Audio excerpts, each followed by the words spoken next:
Hello and welcome to this session about the power of diversity in character development.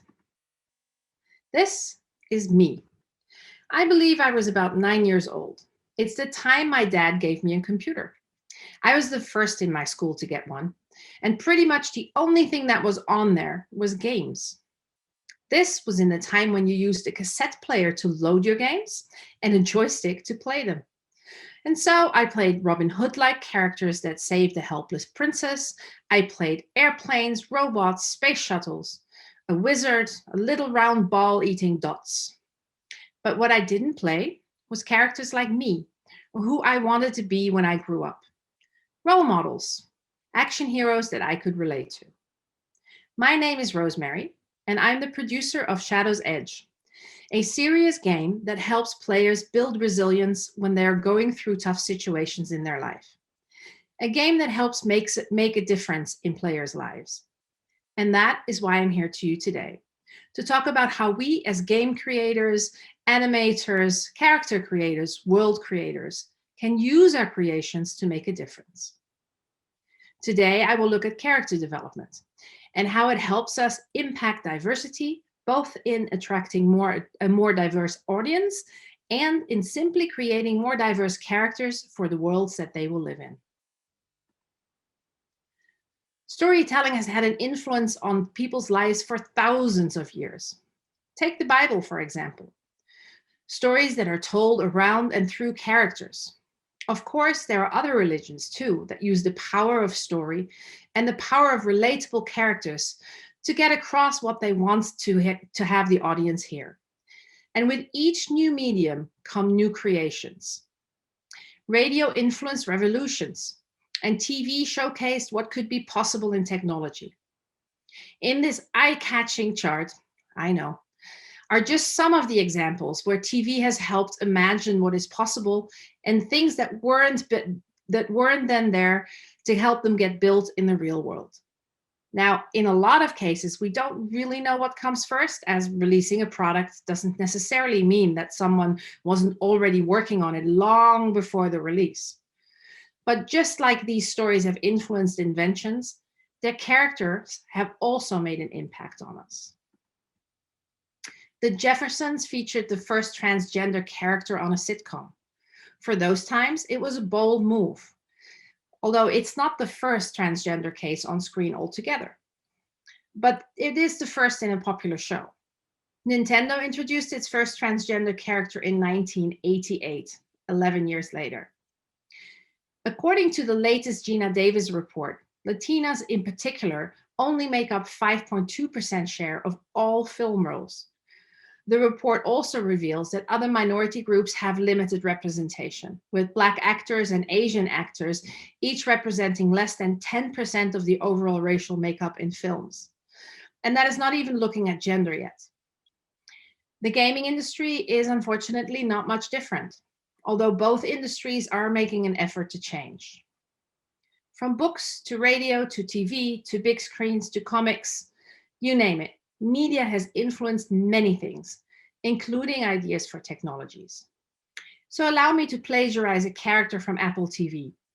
Ian in Mythic Quest says, when we think about cultural touchstones, we think E.T., Star Wars, Avatar. And yet our industry, the gaming industry, dwarfs the traditional entertainment business. So when we think about legends, and here I will hand it back over to you from Ian. Maybe you can create some icons and some legends. Because it's true, once you get outside of the gaming world, when you speak about characters, the first potential role model that comes up is rarely a game character. And because while we have made strides, we are not there yet. But why is it so important?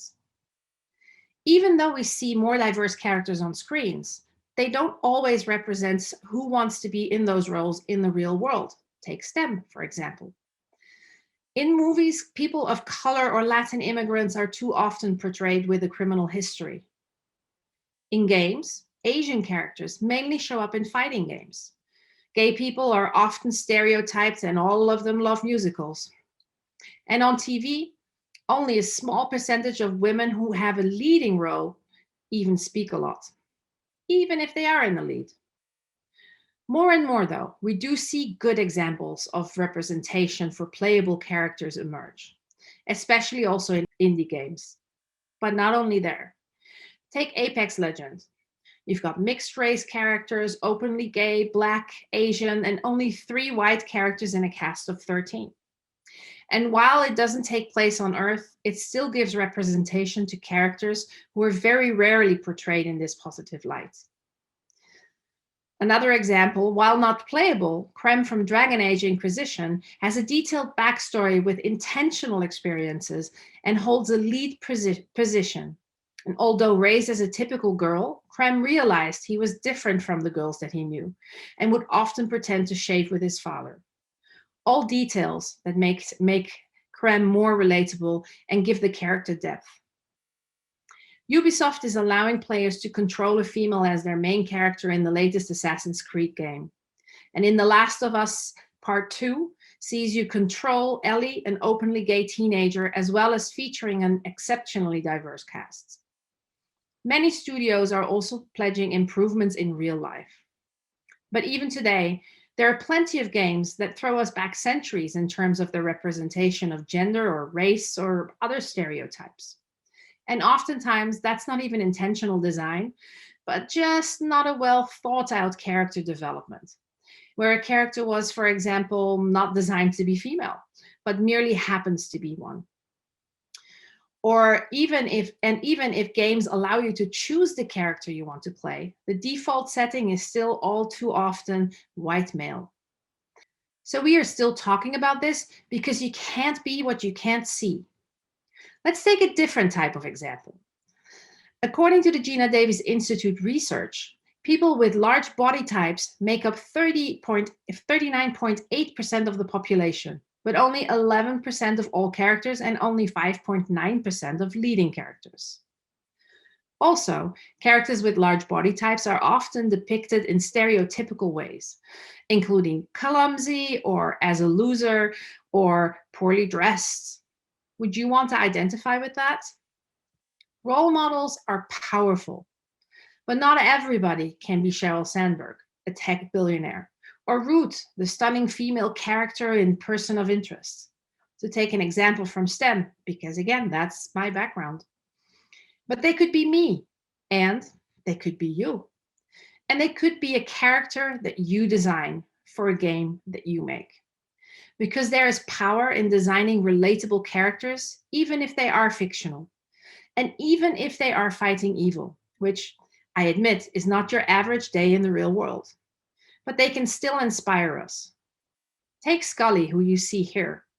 Among women who are familiar with Scully's character, over 50% say Scully increased their interest in STEM, and 43% say that they considered working in STEM because of her, according to research.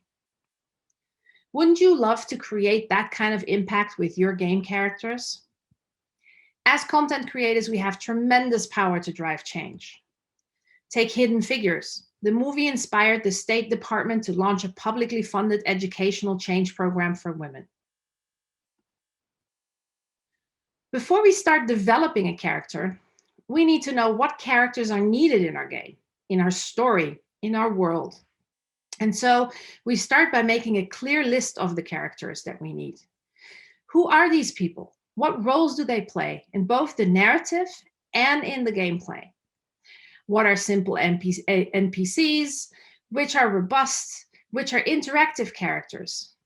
Which are bosses, mission givers, shopkeepers, tutorial mentors, fighters, etc.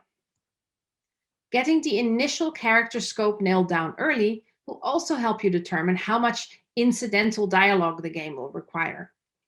For example, some throwaway lines frequently do take up as much space in the script as the main story dialogue. And that's no trivial amount. So we need to keep close track of the characters, their traits, what they say, and how what they are and what they say actually influences the world and the gameplay. So now that you have a list, the question should be, what do you want that character to mean to the audience in the context of your game? Many things influence the impact we can have on our audience. Prerequisites to playing a game, for example, is buying, renting, or borrowing it, having a device to actually run it on, and being able to understand any of the languages that the game is translated into. And with translation comes localization, because language is not language. So some studios can influence that, but sometimes you don't have the money to translate a game or the manpower to develop across platforms. However, you can still influence your story and that of your characters, because we all love a character that we can root for.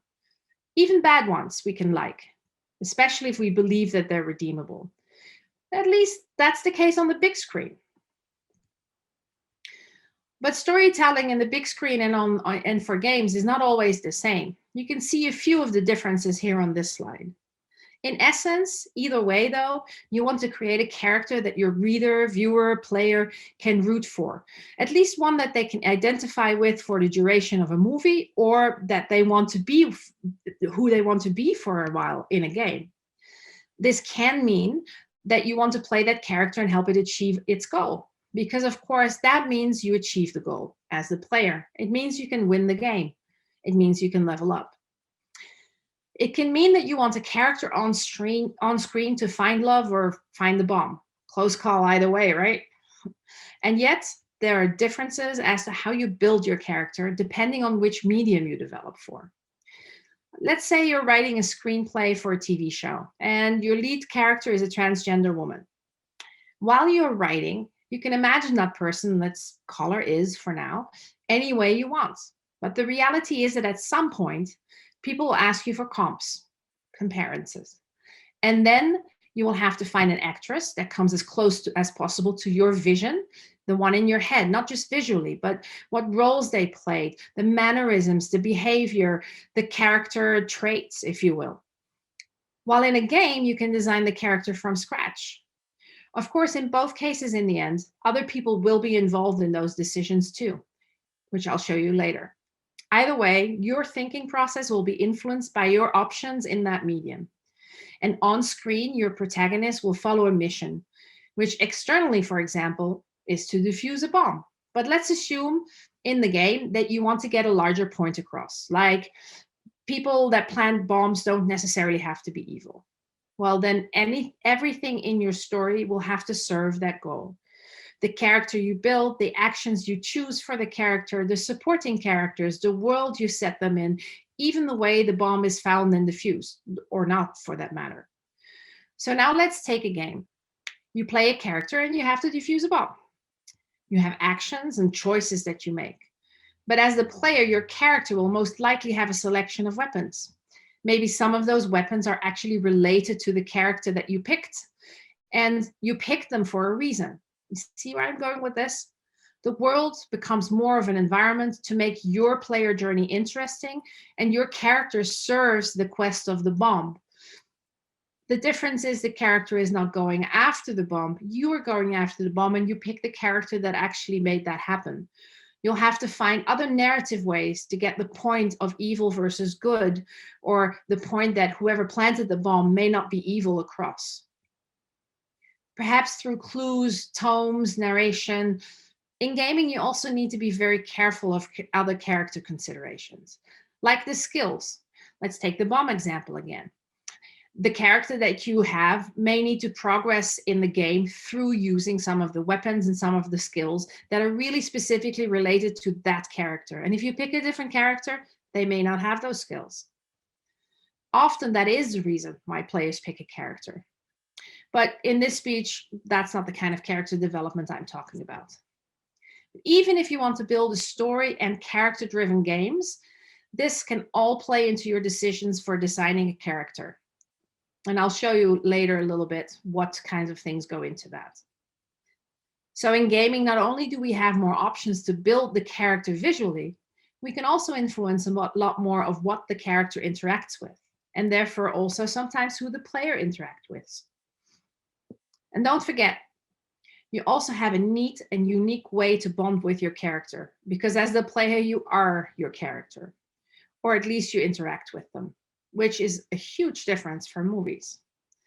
It does, of course, make it a great opportunity to influence how the player perceives a character and really get to understand the character's motivations, actions, goals, and personality. We have more space to reveal backstory. In 90 minutes of a movie, reveals are naturally limited. But where to begin? When I was younger and I was facing something difficult, my dad would always say, I know you can't see it now, honey, but it helps to build character. But of course, when you get to design a character from ground up, you can do a lot more than just throw your character into difficult situations. These difficult situations will help you to show what the character is like, because it depends on how the character reacts to these situations. You can see what type of character it is. Here you see a few things to consider when developing a character. So much to choose from. Basically, for readers to extend empathy, so to relate, they must recognize the humanity in your character's expressions or circumstances. On screen, TV or movies, you often say show, don't tell. So let's take an example again. I got feedback on my leading lady for a rom-com, a romantic comedy, in an action scene. In the scene, Samantha, my leading lady, directs a team of geeks that runs a simulation to attack the FBI. One of her team makes a mistake, and in frustration, he shoots everyone in the room, including his own team. My teacher pointed out that if later on in the movie I wanted my audience to believe that my leading lady could be reckless, then why did I not have her be the one to shoot her team down? It was a small but cool change that led me to rethink a lot of things in that script. Let's say you want your character to be wise and thoughtful, to be able to unlock levels and clues. What can you think of that can bring that point across to the player?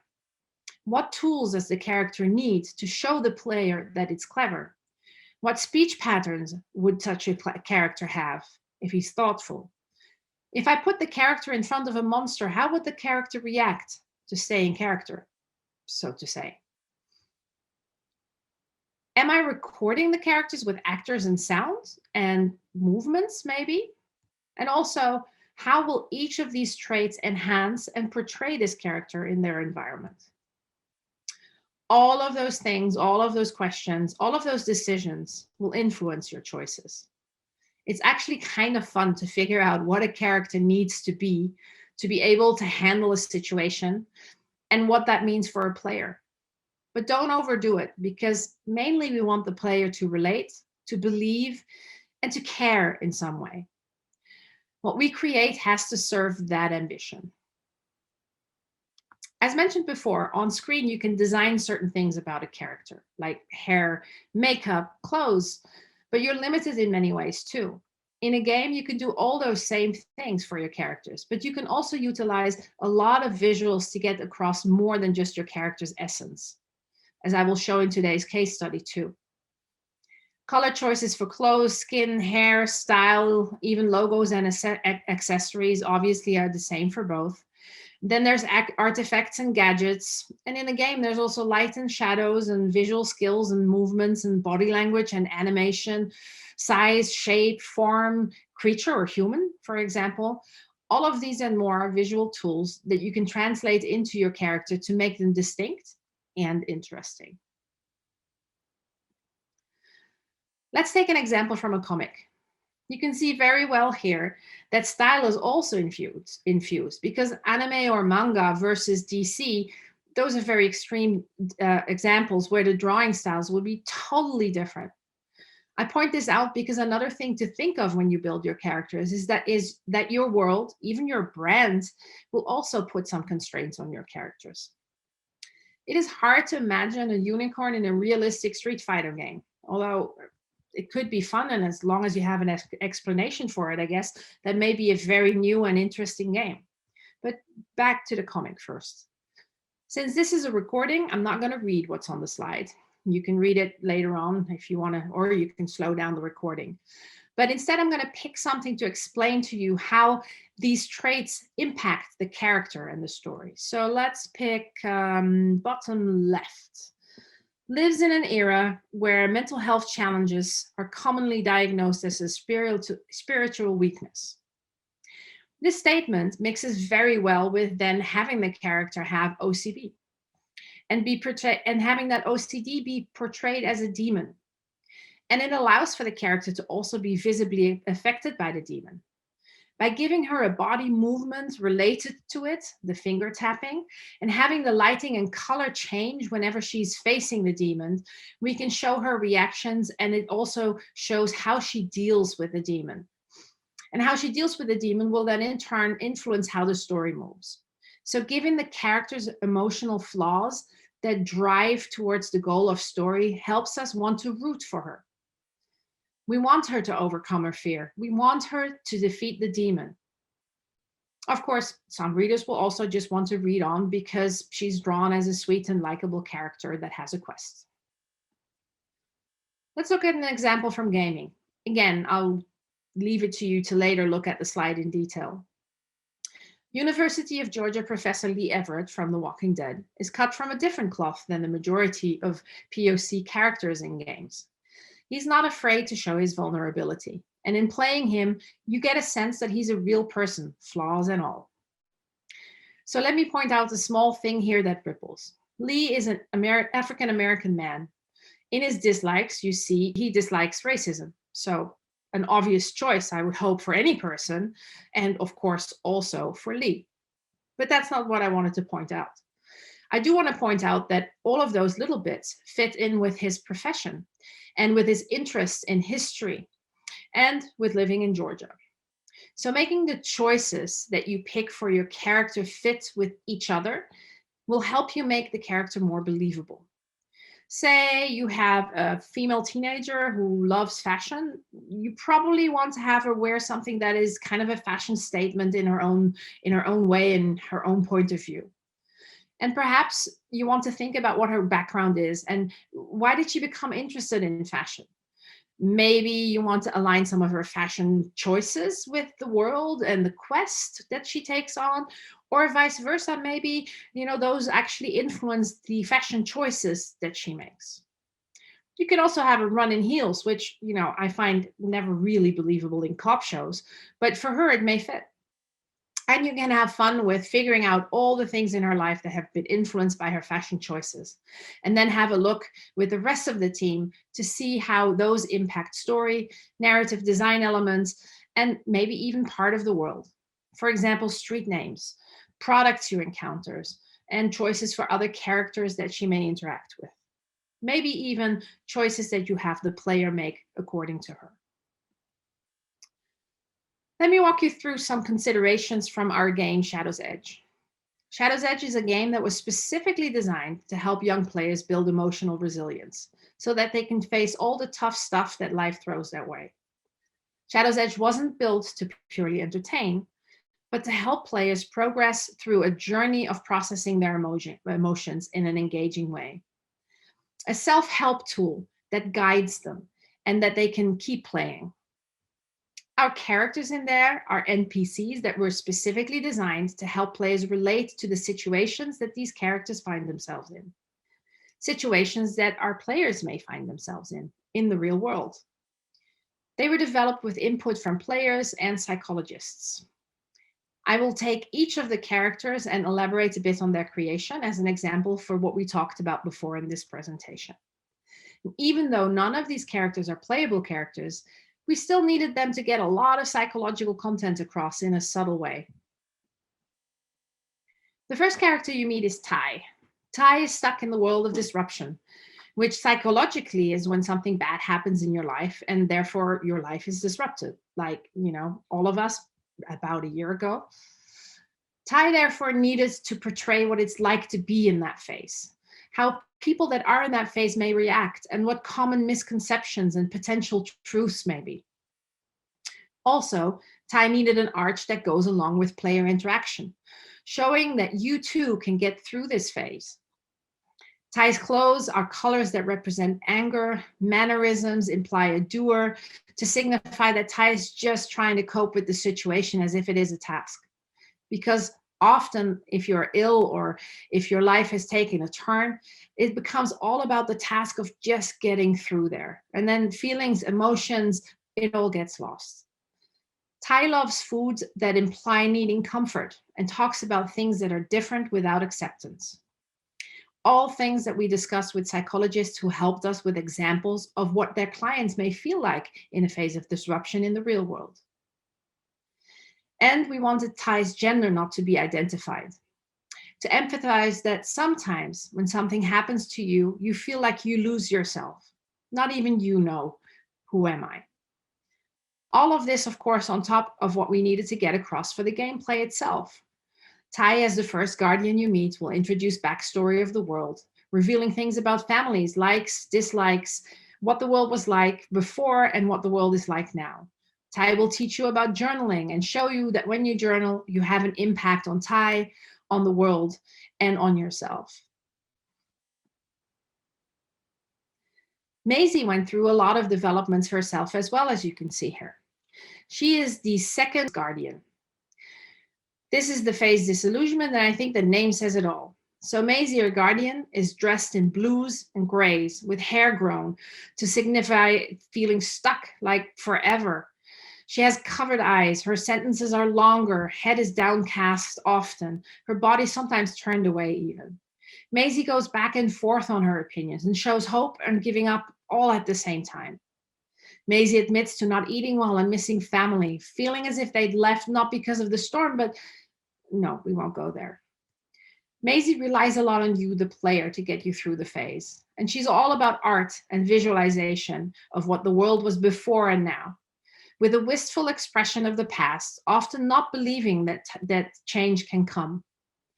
And yet, throughout the time you spend in disillusionment, and the more you work on the challenges, the journaling, the art, and yourself, Maisie gets more hopeful for the future. And that's your doing as the player. And so every choice we made for Maisie's mannerisms, speech, look, feel, clothes, everything, where she shows up even, those are all meant to enforce that.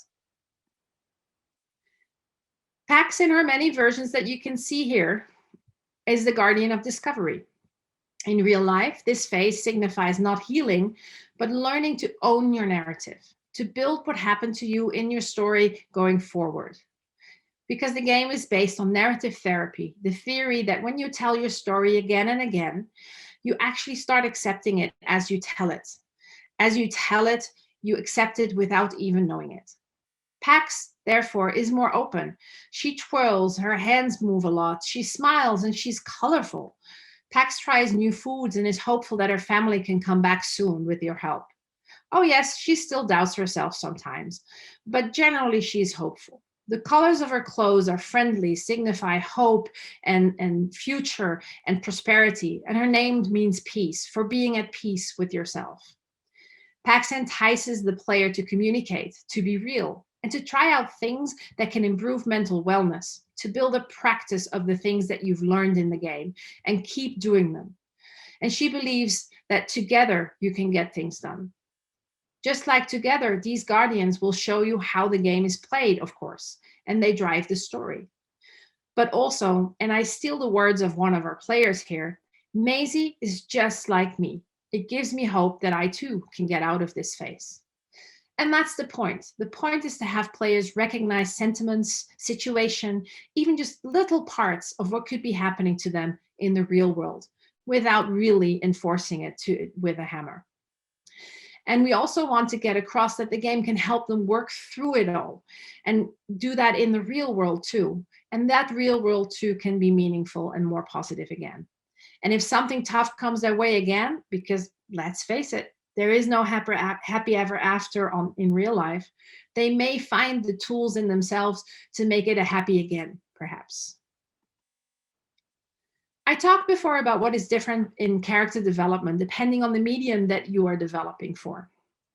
But what is the same in many different ways of storytelling is that as a writer or content creator, we rarely develop the story nor the character completely by ourselves. Of course, unless we are making the entire product alone and publishing it ourselves. In TV and movies, you work with managers, development executives, movies, producers, directors, even actors, financiers.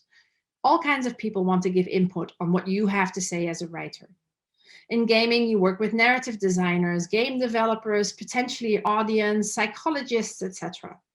In Shadow's Edge, for example, we work with teens and young adults early on, and we work with psychologists and healthcare specialists because our characters had to resonate with young people that faced hard situations in life, and they also had to help them.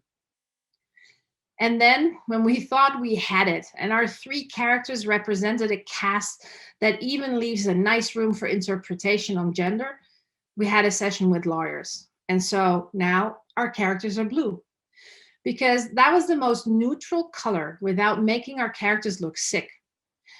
Anything else that we did also always brought up a question mark from the lawyers.